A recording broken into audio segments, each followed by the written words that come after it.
Atos 13,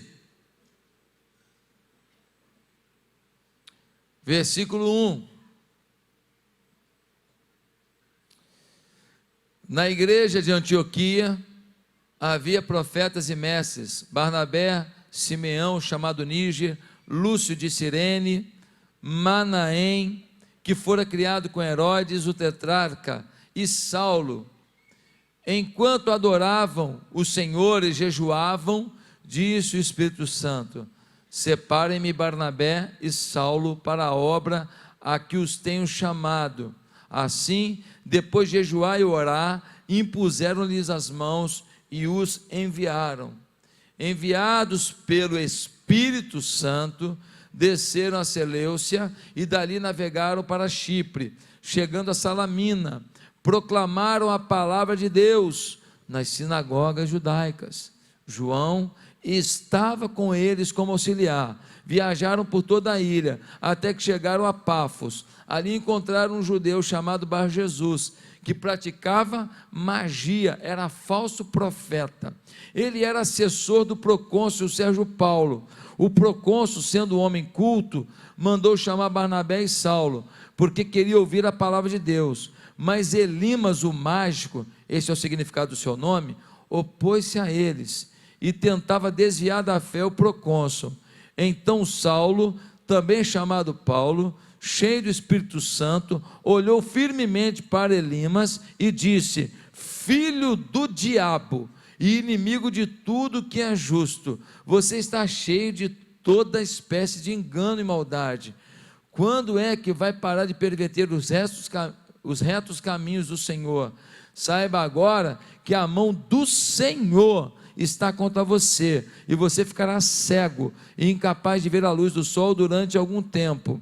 E imediatamente vieram sobre ele névoa e escuridão, e ele, tateando, procurava quem o guiasse pela mão. O procônsul, vendo o que havia acontecido, creu profundamente impressionado com o ensino do Senhor. De Pafos, Paulo e seus companheiros navegaram para Perge, na Panfilha. João os deixou ali e voltou para Jerusalém. De Perge prosseguiram até Antioquia da Pisídia. No sábado entraram na sinagoga e se assentaram. Depois da leitura da lei dos profetas, os chefes da sinagoga lhes mandaram dizer: irmãos, se vocês têm uma mensagem de encorajamento para o povo, falem. Aí, no versículo 17 em diante, Paulo vai pregar um sermão dentro da sinagoga, e aí eu quero ler com você a partir do verso 40. No verso 40 diz assim: cuidem para, o final do sermão de Paulo, cuidem para que não lhes aconteça o que disseram os profetas. Olhem, escarnecedores, admirem-se e pereçam, pois nos dias de vocês farei algo que vocês jamais creriam, se alguém contasse. Quando Paulo e Barnabé estavam saindo da sinagoga, o povo os convidou a falar mais a respeito dessas coisas no sábado seguinte. Despedida a congregação, muitos dos judeus e os estrangeiros piedosos convertidos ao judaísmo seguiram Paulo e Barnabé. Estes conversavam com eles, recomendando-lhes que continuassem na graça de Deus. No sábado seguinte, quase toda a cidade se reuniu para ouvir a palavra do Senhor. Quando os judeus viram a multidão, ficaram cheios de inveja e, blasfemando, contradiziam o que Paulo estava dizendo. Meus irmãos, esse texto é de uma profundidade absurda. Nós estamos aqui vendo a igreja de Antioquia, uma igreja jovem, uma igreja recente. E no verso 2, nós vemos que essa igreja, ela agora pega Paulo e Barnabé, que estão ali liderando a igreja, e essa igreja então os envia como missionários. E essa igreja agora vai sustentá-los, e eles vão sair pregando o evangelho. Por quê? Porque eles conhecem já a palavra de Deus, mas as cidades próximas estão cheias de gente que não conhece Jesus. E o homem, quando não conhece Jesus, ele procura alguma coisa para saciar o seu interior. Todo mundo vai procurar uma forma de saciar o seu interior. Por isso que muita gente procura tanto as drogas, tanto o sexo, tanto o dinheiro, tanto o poder, tanto a fama, tanto o entretenimento, porque ele está tentando preencher o seu coração. Quando falta Deus, alguma coisa você vai abraçar como seu Deus. Para uns, o Deus realmente é o poder.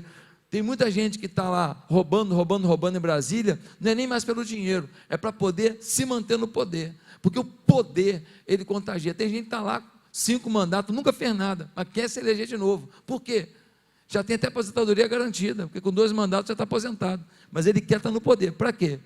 Para mandar, porque é importante. Então, querido, infelizmente, as pessoas estão procurando saciar o seu coração de alguma maneira que não seja em Deus, e infelizmente estão encontrando outras coisas que têm deturpado os seus corações. Essa igreja aqui é uma igreja que ela está preocupada em levar uma palavra real para as pessoas. Eles querem que todo mundo conheça Jesus. Eles conheceram e a vida deles mudou. Eles conheceram e a vida deles deu um up. Eles conheceram e a vida deles começou a ter sentido. Eles achavam que eles eram felizes, vivendo de um jeito. Quando descobriram Jesus, viram que Jesus é que é a vida. Então eles mandam Paulo e Barnabé, agora como missionários, para pregar uma mensagem de vitória. Quando é que isso aconteceu? Quando eles estavam o quê? Jejuando e adorando a Deus.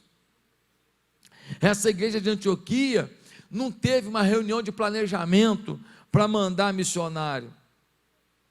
Essa igreja não fez uma conferência e na conferência decidiu mandar missionário. Essa igreja não falou assim, gente, vamos abrir mais igrejas para a gente ficar famoso. Não foi por isso que eles mandaram missionário.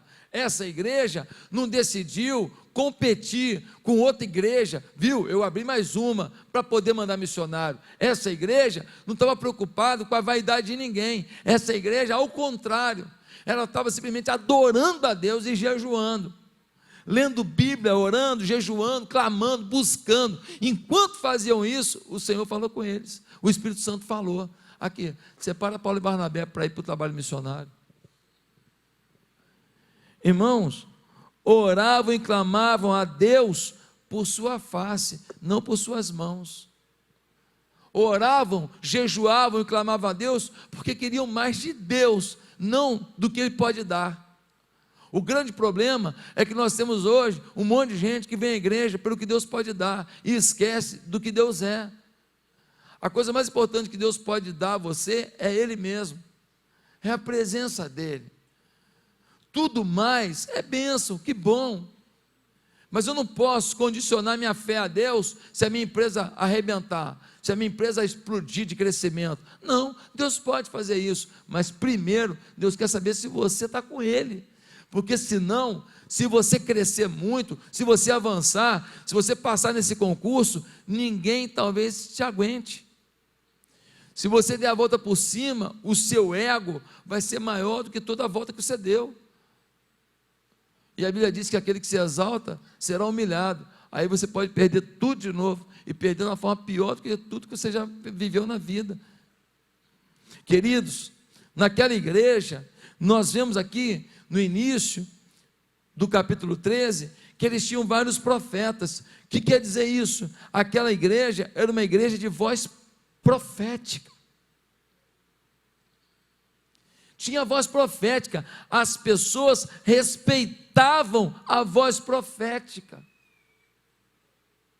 Quando a voz profética era liberada, a igreja seguia a voz profética. Não era uma igreja que cada um se achava melhor que tudo, sabia tudo, cada um se acha mais especial que os outros, cada um se acha, não, eu sou bem isso, sou bem aquilo, eu consegui isso na vida, consegui aquilo, eu vim do nada, cheguei lá, e aí eu não ouço mais ninguém. Não, naquela igreja a voz profética era valorizada, fosse pelo pobre, pelo rico, fosse pelo empresário, ou a pessoa que ganha pouquinho, fosse para o culto ou inculto, todo mundo ouvia a voz profética. A voz profética era respeitada. E porque aquela igreja ouvia a voz profética, não faltava nada para eles espiritualmente nem materialmente. Não faltava materialmente, porque no capítulo 11, a gente lê o quê? que eles fizeram uma oferta violenta, uma oferta forte, para ajudar os pobres lá de Jerusalém. Eles mandaram uma oferta, eles tinham para eles e tinham para os outros, no meio de uma crise mundial, uma economia conturbada, um domínio do Império Romano, é uma fase complicada, tem impeachment de gente, e eles estão ali ofertando aos outros, eles têm para eles e para os outros, coisa linda. Deus, quando tem gente que ouve a sua voz, Ele supre em tudo, materialmente, emocionalmente, espiritualmente.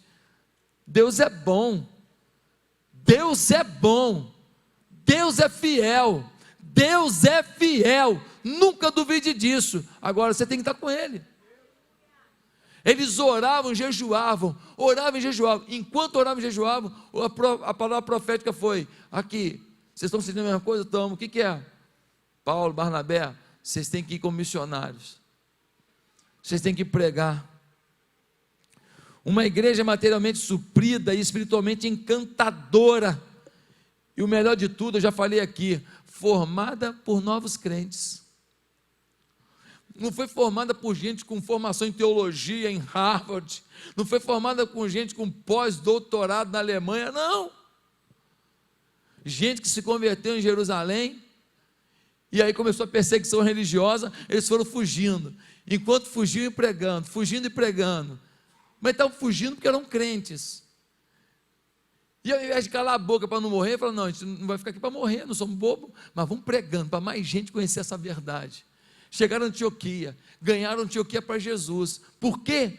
Porque estavam cheios do Espírito Santo de Deus. Uma igreja formada por novo convertido, se transformou na maior igreja missionária da história, mandou os 2 melhores missionários da história, tirando Jesus, não tem ninguém igual Paulo e Barnabé.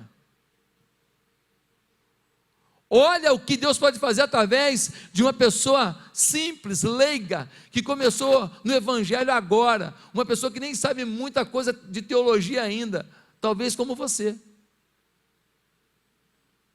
Olha até onde Deus pode te levar, e olha até onde Deus não está te levando, porque você está achando que sabe tanto, que faz pouco. Meus amados irmãos, aquele povo apaixonado pregava, porque para eles, por Jesus valia, por Jesus fariam de novo, por Jesus não vão fazer continha não, por Jesus a gente corre risco mesmo, vamos plantar a igreja mesmo, por Jesus a recompensa é certa, por Jesus nós vamos fazer. Muitas vezes não se entende a voz profética. Muitas vezes a voz profética está dizendo, façam uma coisa, e as coisas não são feitas. Pastor, mas como é que é esse negócio de profecia, pastor? A gente tem mania de achar que voz profética é quando alguém fala em mistério. Que voz profética é quando alguém dá um tempero de emoção ao que vai ser dito. A gente tem mania de achar que voz profética é quando alguns outros dons se manifestam junto para dar um efeito assim, mais espetacular. Tudo isso é criação nossa, não está na Bíblia. A voz profética não tem nada a ver com ser isso, aquilo junto. Não, a voz profética, meu irmão, é uma voz que vem do trono de Deus para comunicar algo a ser feito, e é algo que quando feito se confirma como voz de Deus na vida da pessoa. A voz profética é uma voz de luz, de direção para a vida da pessoa, não é falar, ei, eis que te digo, não. Pastor, mas não pode acontecer isso também? Não pode ter uma coisa de futuro? Pode, mas voz profética é o que está acontecendo agora nesse lugar. Esse lugar aqui é cheio de voz profética, e se você não ouve a voz profética desse lugar, quando 7.000 estão ouvindo, será que o problema não está também no seu coração, bloqueado para a voz profética? A palavra A voz profética não chega até mim. Será que o problema está com todo mundo?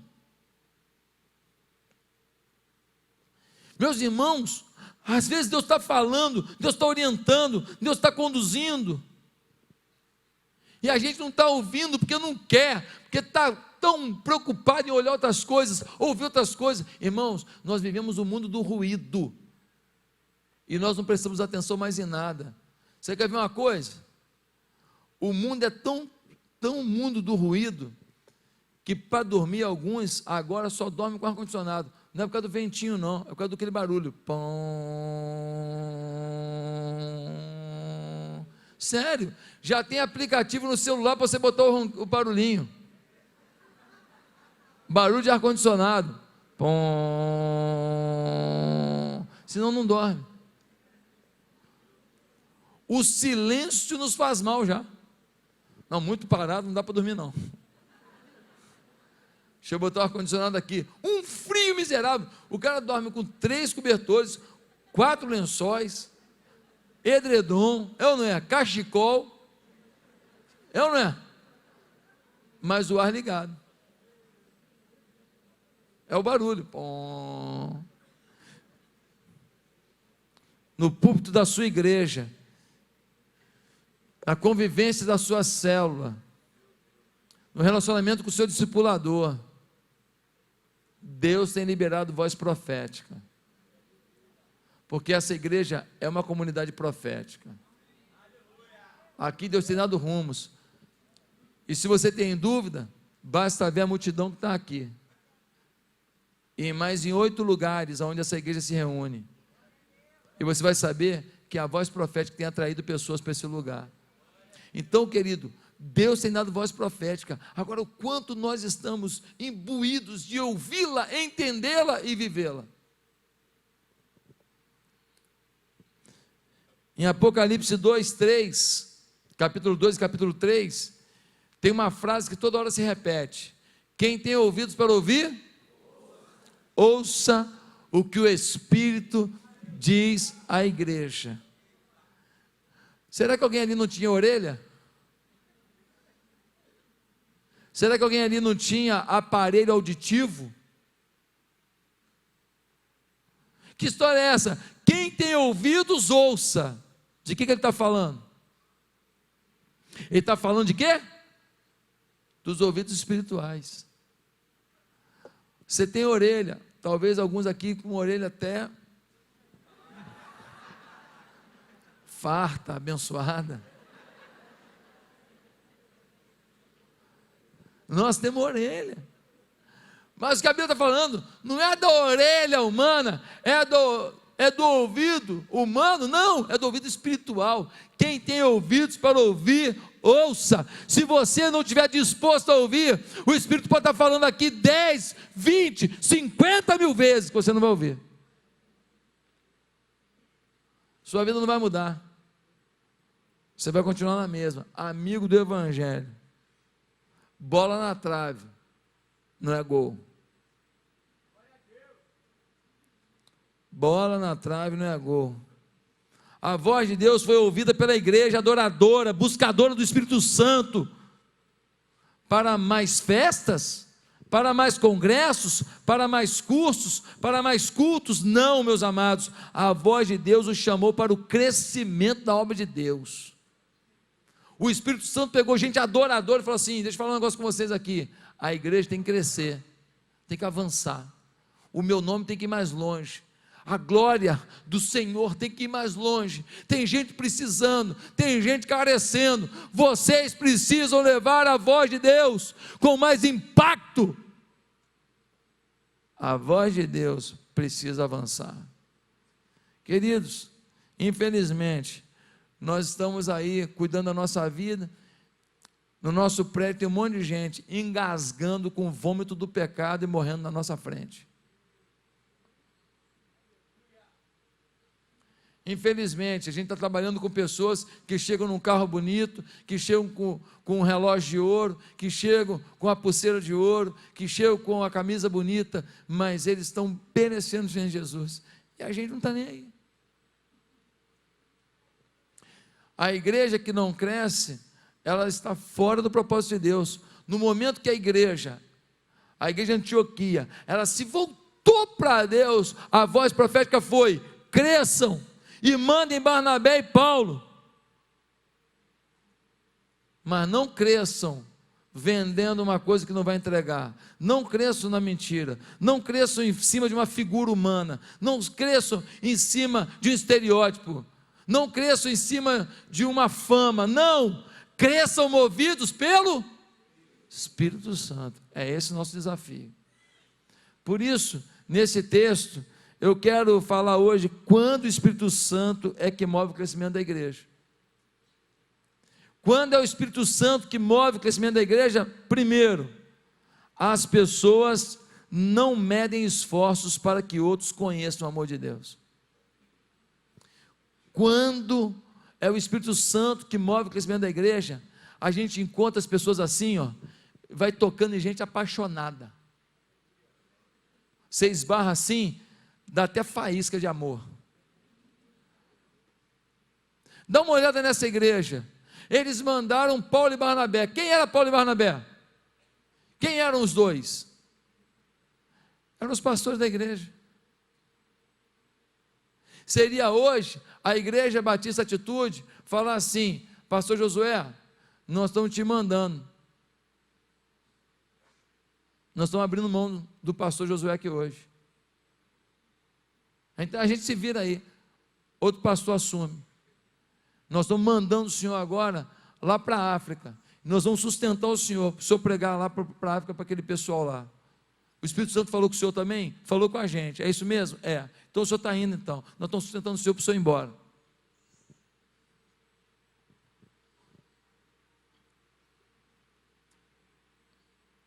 Foi isso que eles fizeram. Eles abriram mão daqueles que os aconselhavam, daqueles que pregavam para eles, daqueles que os abençoavam, daqueles que davam direção para eles. Eles abriram mão daqueles que discipulavam a igreja. Eles abriram mão daqueles que dirigiam a igreja. Eles abriram mão daqueles que influenciavam a igreja. Eles abriram mão das pessoas que os ganharam para Cristo, que muitos ali foram ganhos por Paulo e Barnabé para Jesus. Eles abriram mão das pessoas mais influentes sobre suas vidas. Eles abriram mão por amor a outras pessoas que eles nem conheciam. Gente de Chipre, gente da Seleucia, gente de Pafos, gente que eles não conheciam. Teve um menino que veio aqui há pouco tempo para aquela igreja. Eu conheço ele de menino, o nome dele é Thales.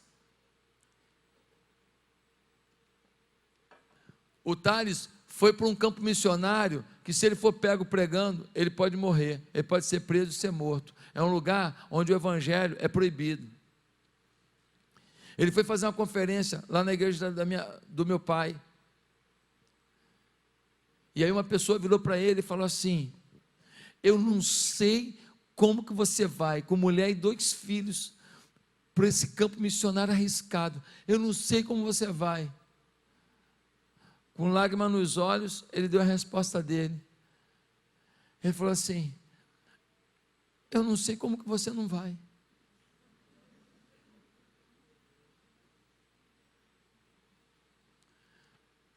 Com lágrimas nos olhos, ele falou: eu não sei como que você não vai.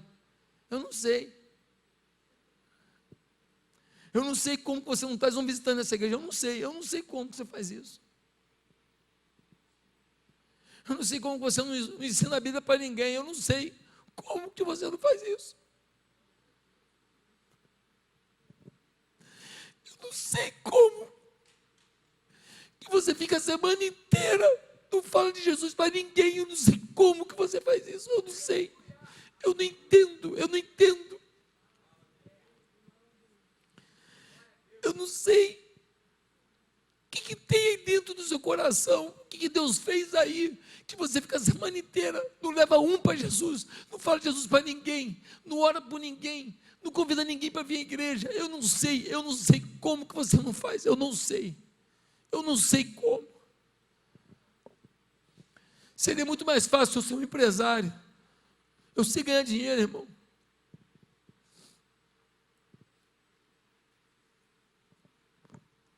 Podia estar agora com a minha família, em Angra.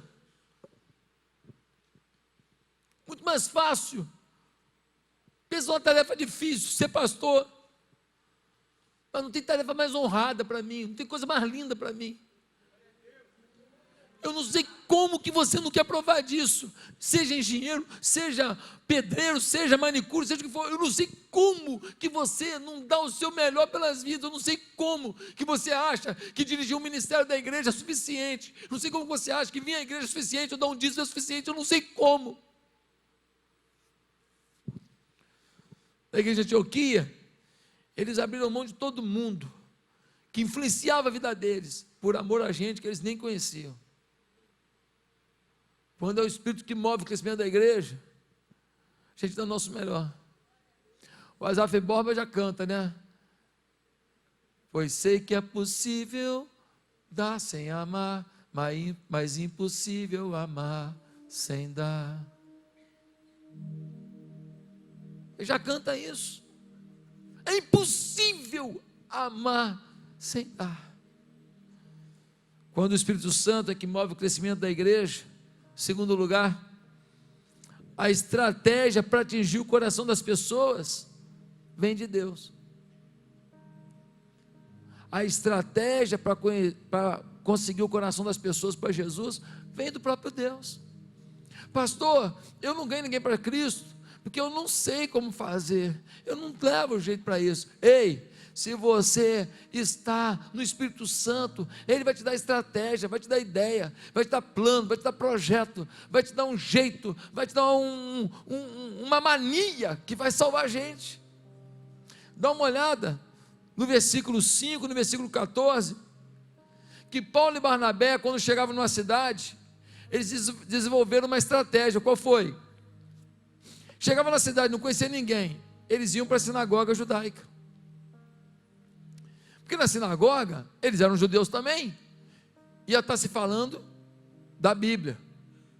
E naquela sinagoga, então eles explicavam: ei, lembra quando falou aí, ó, o profeta que viria um Messias, que viria um resgatador das almas, um transformador dos corações? Pois é, ele já veio, o nome dele é Jesus.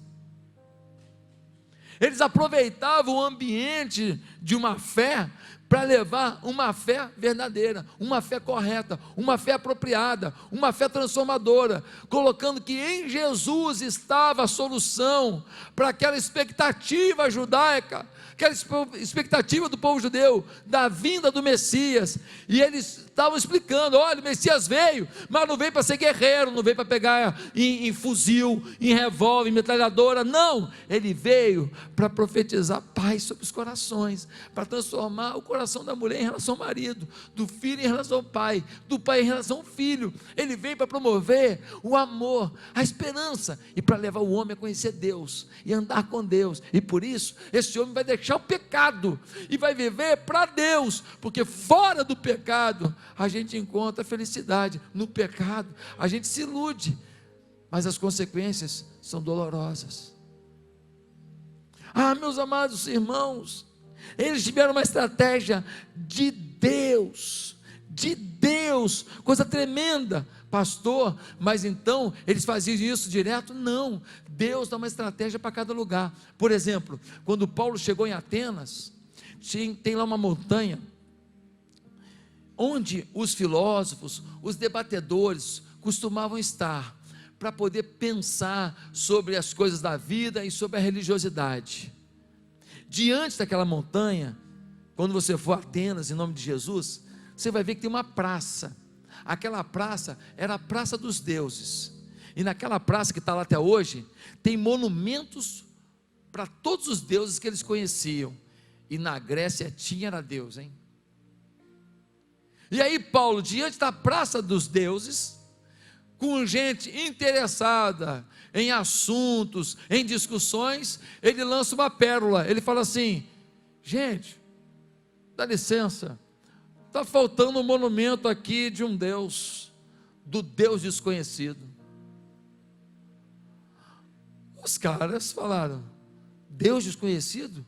Que Deus é esse? Ele falou: o Deus que criou o céu, a terra, o mar, o Deus que criou o homem, o Deus que fez você. Parou todo mundo para ouvir. Parou todo mundo para ouvir. diante da praça dos deuses, o Deus desconhecido, e ele que é o Criador de todas as coisas, que Deus é esse? E aí ele discursa para essa gente.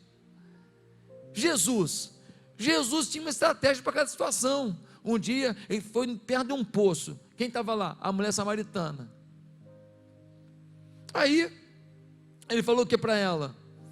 Se você quiser macarrão, eu te dou macarrão. Não. Diante do poço ele falou o quê? Se você quiser, eu te dou uma água viva, que se você beber dela, nunca mais você vai ter sede. Para quem tem que buscar água nas costas, todo dia, um peso danado, cheio de calo no ombro, você vai dar uma água que não tem mais que beber? Não tem mais que vir no poço? Eu quero saber que água é essa. Jesus contava historinhas, as parábolas, historinhas simples, do dia a dia. Quando tinha a ver com agricultura, tinha a ver com peixe, porque tinha pescador perto, porque tinha agricultor perto. Ele contava histórias que as pessoas entendiam. Ele fazia um gancho para enganchar o coração. Deus vai te dar estratégia. Deus está no controle. Quando a igreja é movida pelo Espírito Santo, Deus dá as estratégias. Meus irmãos, nós precisamos confiar nisso. Um casal que é da igreja viu uns vizinhos mudando lá para o prédio deles. Eles foram lá e levaram o cafezinho, a água. O pessoal gostou. Aí fizeram uma amizade inicial. Eles foram lá, trouxeram comida, trouxeram bolo e tudo. E falaram: ó, vocês estão montando as coisas aí, o que precisar, fala com a gente. Resultado: no primeiro dia que um vizinho chega lá, tudo enrolado, tudo encaixotado, aquela bagunça, a geladeira não está funcionando ainda, aquele negócio todo, chega alguém que dá comida, que dá cafezinho, dá água, fala: qualquer coisa me pede aqui. Irmãos, carinho. Quando eles convidaram essa família para ir na célula, eles foram. E conheceram Jesus. Simples assim. Deus tem uma estratégia para você alcançar qualquer pessoa. Mas quando é o Espírito Santo que age, você usa a estratégia certa. Aqui na igreja nós temos as células. As células são reuniões gostosas, prazerosas. Não é uma reunião para alguém dar aula, não. A palavra-chave da célula é relacionamento, compartilhamento. O líder de célula não é professor, ele promove compartilhamento, cada um dá uma opinião. O objetivo não é fechar um assunto, o objetivo é todo mundo falar de um assunto. Relacionamento. E a pessoa vem, participa daquilo e fala: poxa, como foi bom falar e ouvir sobre as coisas de Deus. E ele vem uma semana, vem duas, vem três, ele se converte, ele aceita Jesus naturalmente, comendo um salgadinho, recebendo um pouco de carinho, desse jeito. Funciona. Deus tem nos dado as multidões. Mas qual é a paixão que você tem na sua célula para cuidar dessa gente que vai lá? Qual é a paixão que você tem para convidar pessoas para ir lá? Qual é o envolvimento que você tem para usar essa estratégia? Quando o crescimento é movido pelo Espírito Santo, a estratégia vem do Espírito. E quando o Espírito dá a estratégia, nós não podemos negligenciar a estratégia dele. Nós não podemos fazer de qualquer jeito. São almas que, se não conhecerem Jesus, podem perecer eternamente. Terceiro lugar, quando é o Espírito Santo que move o crescimento da igreja, nota-se autoridade espiritual na vida dos crentes. Quando é o Espírito Santo que dá o crescimento, você não vê gente vazia, você não vê gente fútil, você não vê gente abobalhada na igreja, gente que acredita em qualquer coisa que é falada, qualquer testemunho que é dado, o cara vai atrás, acredita, qualquer opinião, ouve na televisão uma besteira qualquer e já vai atrás. Não, ele tem o pé no chão, ele é a pessoa que tem autoridade espiritual. Meus amados, queridos irmãos, dá uma olhada no que aconteceu a partir do verso 9. Paulo e Barnabé pregando, aparece um mágico chamado Elimas. Ele influenciava o procônsul da região de Pafos. E o procônsul que já tinha um assessor chamado Bar Jesus, que já está ligado à feitiçaria, e aqui no nosso Brasil tem muita feitiçaria. Essa bandalha que tem em Brasília, não é fruto só de safadeza de pessoas não, de muito trabalho de macumbaria, de feitiçaria que tem no nosso país. Você não tenha dúvida disso. O Haiti, quando surgiu como nação, foi consagrado aos demônios. No dia de nascimento da nação do Haiti, aconteceu isso. Aquele povo sofreu muito, muito. Infelizmente a gente ignora as coisas espirituais. Aí o Elimas, o encantador, ele repreendendo Paulo e Barnabé, fazendo uma bagunça, tentando atrapalhar. Irmão, quem te falar que a vida cristã é fácil, quem te falar que servir a Deus é fácil, quem te falar que liderar uma célula vai ser tudo tranquilidade, quem te falar que você vai buscar a Deus e nunca vai ter ninguém contra você, que nunca vão te acusar de nada, mentiu. Mentiu ou está maluco? A obra de Deus envolve esforço, sim. Você tem esforço para tudo na vida. Por que na obra de Deus não vai ter?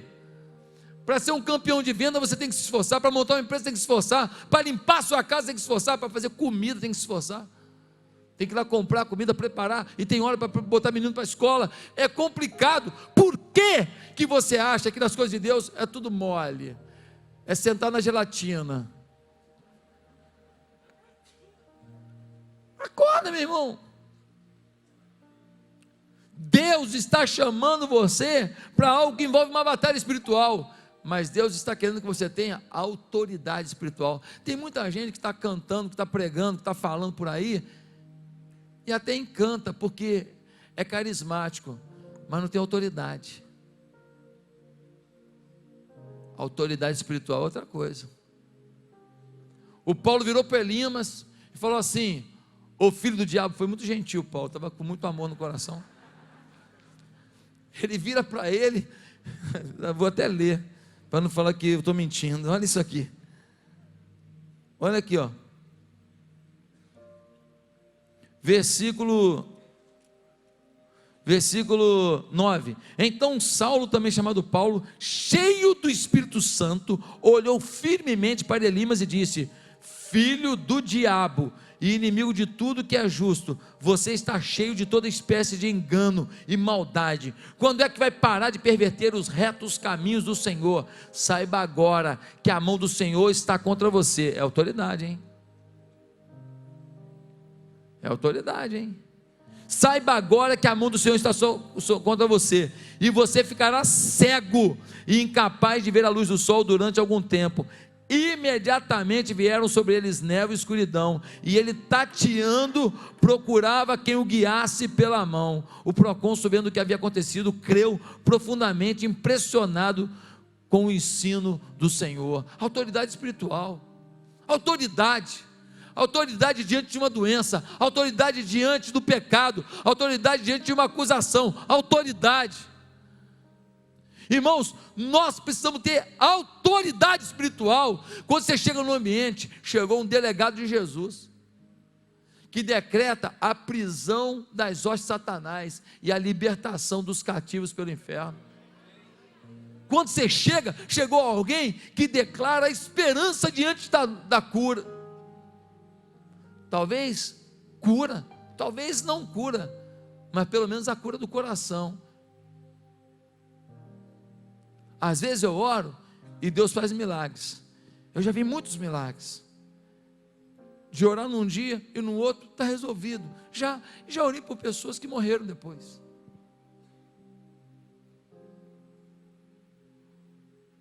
Mas eu orei com a mesma fé. Ora, era a vontade de Deus, e por causa da minha fé Deus fez. Ora, não era a vontade de Deus, e Deus fez de outra maneira. Mas tem coisas que Deus só faz se a oração da fé estiver ali. Só faz se a oração da autoridade espiritual estiver ali. Se tiver alguém que fala assim: eu creio na tua palavra diz isso, eu quero viver isso agora aqui, Senhor, eu determino isso agora no meu coração, que eu vou crer de todo o coração. Agora o Senhor que faz, eu não posso determinar para o Senhor, mas eu creio, a tua palavra diz que o Senhor pode, faz. Autoridade espiritual, olhar nos olhos das pessoas com autoridade espiritual. Irmão, enquanto a gente não tiver isso, a gente teve um bando de gente que vem na igreja, que bota a mão para cima, que canta, mas quando sai daqui não bota a mão em ninguém. Um monte de gente que fala, glória a Jesus, aleluia, compra CD, baixa no iTunes, música, beleza, é bonito, mas na hora do mano a mano, na hora de chegar e botar o joelho no chão, na hora do tempo a sós com Deus, Deus não te encontra. Deus fica lá te esperando. E aí, vai vir ou não vai vir?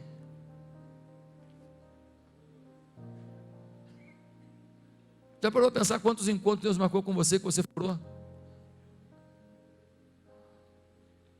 Já parou para pensar quantas vezes Deus quis ter um contato contigo, que você botasse uma música, que você adorasse a Deus, que você falasse com Ele,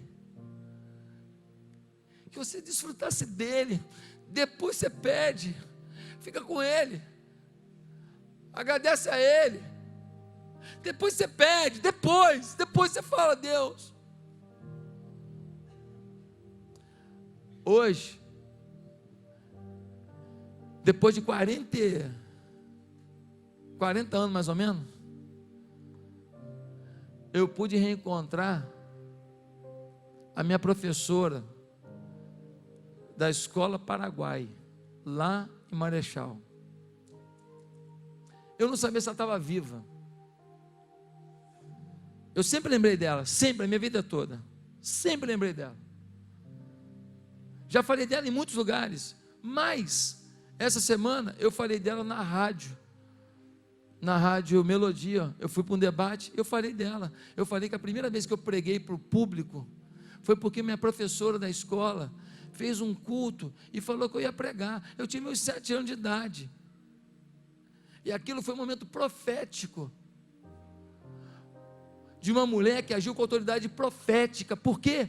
Porque ela pegou os alunos dela e falou assim: não vou só ensinar português, comunicação, expressão, não, eu vou ensinar Deus. Ela fez um culto na Congregacional do Milton Ribeiro, e ela pegou esse menino aqui com 7 anos e falou: você vai pregar. Como é que eu ia pregar? Meu pai fez um sermão e eu preguei o sermão que meu pai preparou.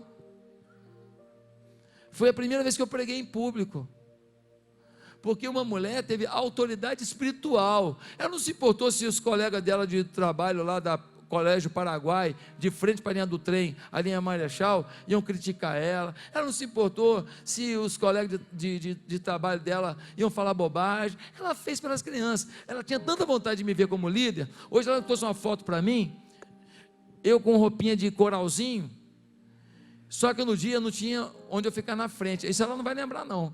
Não tinha como ficar na frente. Então, ficou todo mundo aqui. Mas ela deu uma varetinha na minha mão e falou assim: vai regendo aí mesmo.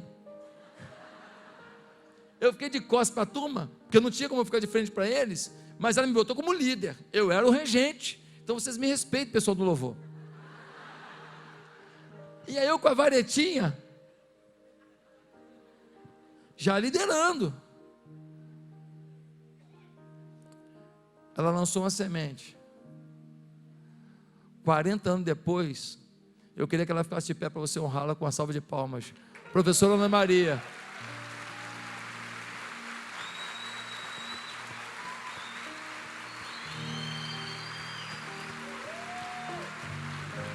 Minha primeira pregação. Vem cá, professora, vem cá, te dar um beijo aqui.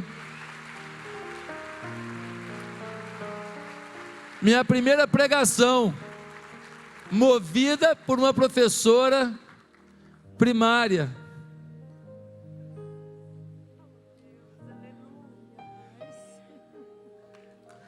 Amém? Aí escutaram na rádio, ela quase infartou. Tinha acabado de chegar do hospital. E era esse jeitinho aqui mesmo, esse rostinho mesmo, esse sorriso mesmo. E a primeira vez que eu preguei para o público foi porque você semeou na minha vida. Que Deus te honre, que Deus te dê saúde, vida longa, e saiba que as sementes do reino de Deus sempre virão com muitos frutos de alegria. Deus abençoe, professora.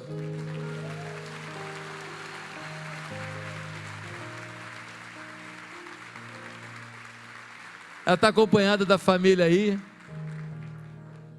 Ela tem que vir falar para as mulheres aqui, hein? Hein, pastora Nádia? Combina com ela, porque essa pode falar à vontade aqui, ela está mandando aqui agora. Gente, é uma batalha espiritual. Se você não tiver antenado, você não vai ter autoridade. Há uma batalha. O diabo não joga para perder. Ele quer acabar com você, acabar com a sua casa, acabar com a sua família, acabar com a sua paz, acabar com a sua alegria, acabar com a sua esperança. Há uma batalha espiritual. Por favor, não duvide disso. Efésios capítulo 6, versículo 10 e 13, diz que a nossa arma não é contra a carne e o sangue. A nossa luta é contra as potestades e ciladas de Satanás. Acorde, o diabo não tira férias, está agindo, e você às vezes descansando. Eu vi uma história muito legal, um dia desse. Diz que um aluno passou para a faculdade, e ele ia para a faculdade, ele ia com a mochilinha, calça jeans, camisa simplesinha, e ele ia com o Novo Testamento na mão. E aí ele chegou lá na faculdade, e um professor ateu, daqueles que gosta de fazer piada com o cristão, ele viu aquilo, e aí ele falou: bem, gente, todos sabem que Deus não existe, pois somos fruto da evolução. Alguém aqui pode provar o contrário? A sala estava cheia de evangélico, cheia de crente. Todo mundo foi calado. Mas aquele menino era diferente. Aquele menino foi, levantou a mão e falou assim: professor, Deus existe sim. Hoje eu orei e ele falou comigo. O professor, com aquele ar de reprovação, disse: ó, temos aqui um crente. É mesmo? Ah, você acredita em Deus? Então tá bom. Vamos ver se são as leis naturais ou se é Deus que manda no mundo. O professor tirou assim da gaveta um ovo. E ele disse: olha, eu estou com um ovo aqui na minha mão, eu vou largar o ovo. Se ele cair no chão e quebrar, Deus não existe. São as leis naturais que mandam no universo. Se ele cair no chão e não quebrar, então teu Deus existe. Os crentes enrustidos, 007 da turma, tudo, ai. Mas aquele menino era diferente, tinha autoridade espiritual. O menino virou e falou assim: tá bom, professor, o senhor só deixa eu fazer uma oração antes? Ah, quer orar? Ah, quer orar? Então se você acredita na oração, pode orar. Eu falei: então vou orar. O menino fez uma oração. Ele disse assim: Deus, o senhor sabe que ele está afrontando, não é a mim, é o Senhor. E o Senhor existe, o Senhor falou comigo hoje. Por isso, Senhor, eu quero te pedir, que eu tenho certeza que o Senhor vai segurar esse ovo, vai amortecer esse ovo não vai quebrar. E quando esse ovo bater no chão e não quebrar e rolar no chão, Deus, mata esse professor. Para todo mundo saber que o Senhor é Deus. Acabou de orar, o menino virou com o professor e falou: joga o ovo, professor.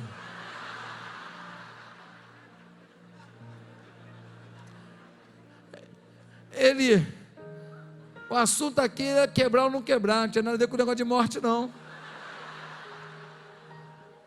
Professor, o ovo não vai quebrar, Deus não existe, não foi o que o senhor disse? Joga o ovo, professor. O professor começou a passar o ovo de uma mão para a outra. Joga o ovo, professor. A classe viu a autoridade espiritual daquele menino. E o professor disse: vamos parar de brincadeira, vamos começar com a aula logo.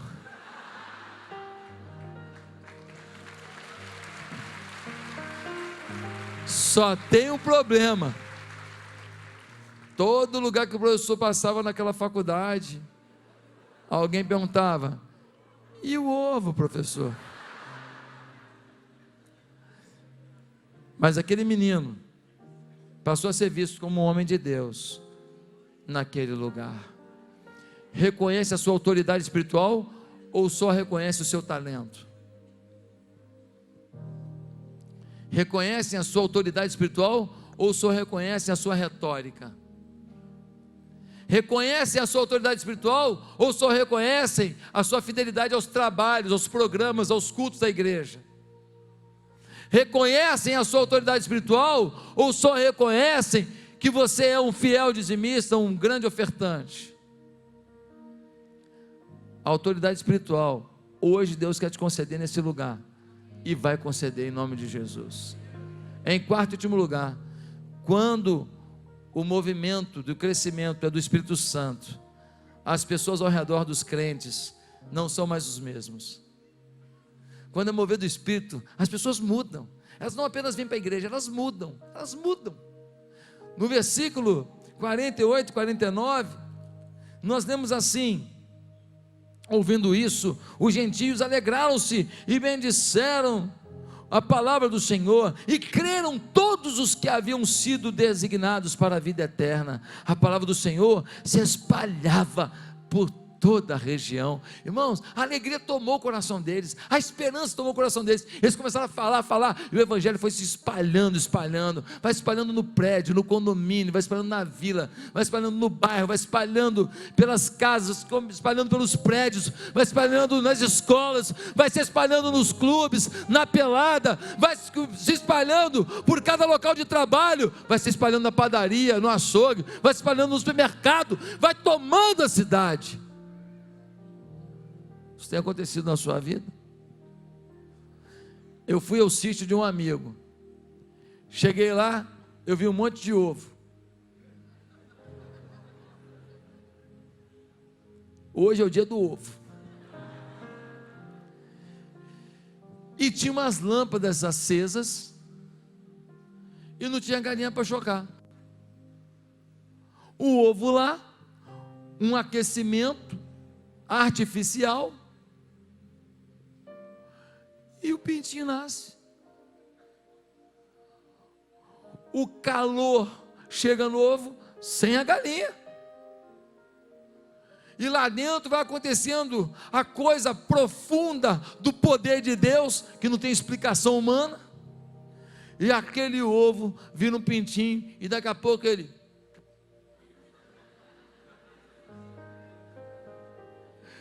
bota a cabecinha para fora, piu. Você sabe por que muita gente ainda não chocou para a vida cristã? Porque ainda não sentem da gente o calor do Espírito Santo sobre a vida deles. Tem um monte de gente perto da gente, que quando sentir o calor do Espírito Santo dentro da gente, eles vão amadurecer, eles vão começar a ter um trabalho interno, e vai aquecer, e o ovo vai virar filho de Deus, vai virar gente de Deus, apaixonada por Deus. Eu quero concluir essa mensagem dizendo: qual é o crescimento que Deus quer promover hoje nessa igreja através da sua vida?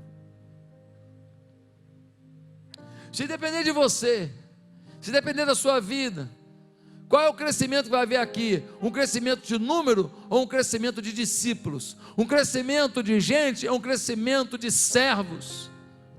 Se depender de você, o que Deus vai fazer nesse lugar? Nós vamos lotar isso domingo que vem, lotar as cadeiras todo domingo que vem.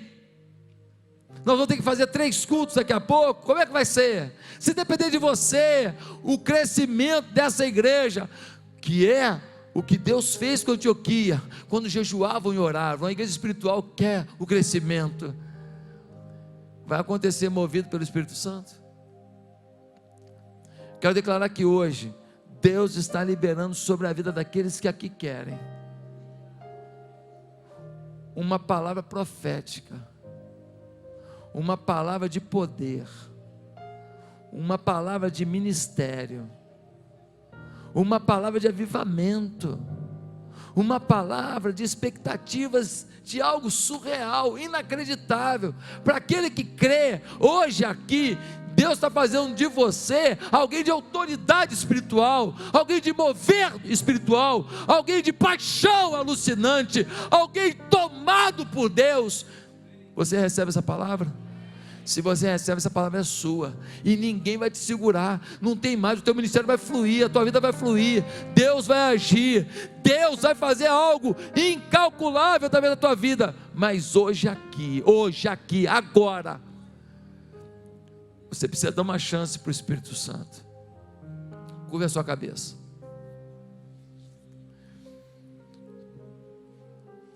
Diga para Deus: Deus, eu não quero ser mais um nessa igreja não.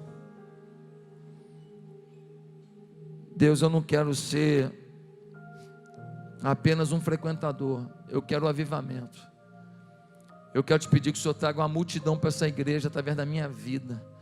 Eu quero te pedir que aonde quer que eu esteja trabalhando, estudando, jogando um futebol, numa academia, comprando alguma coisa, que o mover de Deus esteja ali.